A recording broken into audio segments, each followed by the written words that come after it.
In 2019, I made a video where I broke down topology into simple terms that are easy for artists to understand.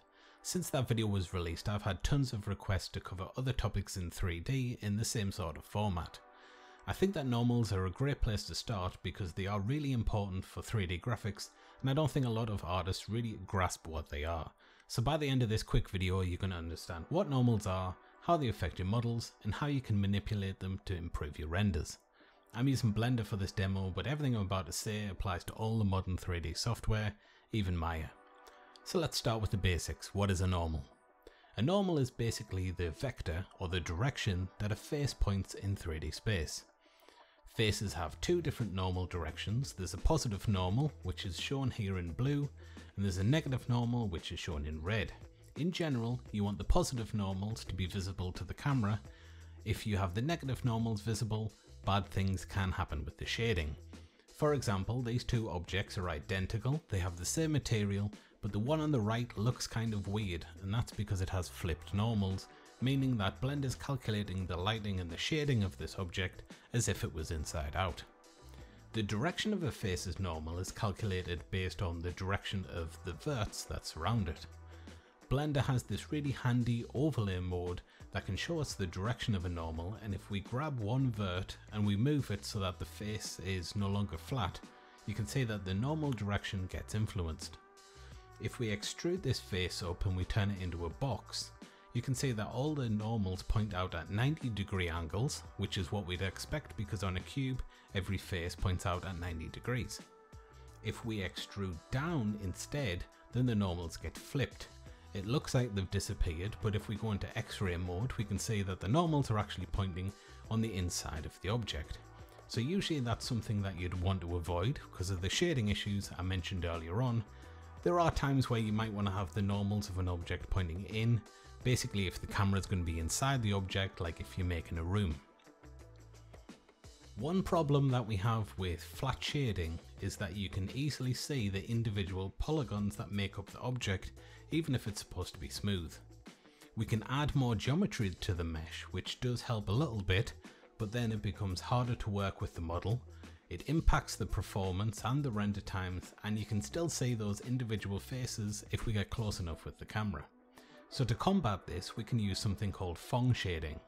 With Phong shading, each face gets divided up into its individual pixels, and the normals of each face are interpolated across the pixels. That just means that the normal direction for each face gets averaged out based on the direction of all the faces that surround it. That gives us a nice smooth gradient where we don't get any sudden changes in the normal direction. You can think of Phong shading kind of like a subdivision surface modifier, but instead of smoothing out the actual geometry, it just smooths out the shading. Phong shading is usually called smooth shading or something similar in most 3D packages, and it does have some limitations that you want to be aware of. It works great when each face of the object points in a very similar direction to the neighbouring faces, for instance on a sphere. However, the effect kind of breaks when you apply smooth shading to a complex object that has a sudden change in normal direction. For instance, if we shade smooth this cylinder, we get these weird sort of shadows on the top and the bottom. This is caused by the fact that Blender is trying to average out the normal direction of the faces on the side with the faces on the top and the bottom. As far as Blender is concerned, those are connected, so they should influence the normals, but obviously we don't want that to happen. To fix this issue, most programs have some kind of auto smooth feature. This sets a limit on how the shade smoothing can be applied. In Blender, the default auto smooth setting is of 35 degrees. That means that only faces with an angle to their neighbour smaller than 35 degrees will be smoothed. If the angle goes larger than 35 degrees, for instance the top of the cylinder to the sides, then it'll be ignored by the smoothing algorithm and you'll just get a sharp edge. There's also more complex ways to control the distribution of Phong shading in most programs. For instance, Blender has the weighted normal modifier, which applies more aggressive smoothing to faces based on various different criteria set by the user. Okay, so now we know what a normal is, and we know how it influences shading, but what about normal maps? Where do they come into this? Because they seem kind of like magic, right? You load this brightly coloured psychedelic image into Blender and somehow it makes a flat face look like it has extra geometry. Well, a normal map is basically just a way that we can manipulate the shading of an object by changing the directions of its normal for each pixel on the face. If we look at the generated normal coordinates for this monkey, we can visualize how a 3D program understands the normals of an object. Each direction in 3D space gets a different color. Front left is blue and front right is red. Back left is yellow, back right is green. The face is pointing up a lighter and the face is pointing down a darker. So for instance, on the left hand side of the mouth here, all the colours are the same as the top of the eyebrows because they're pointing in the same direction.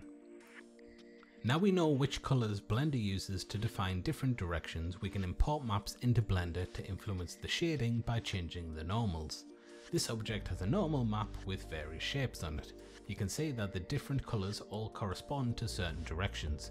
For instance, the bottom of each object is dark purple.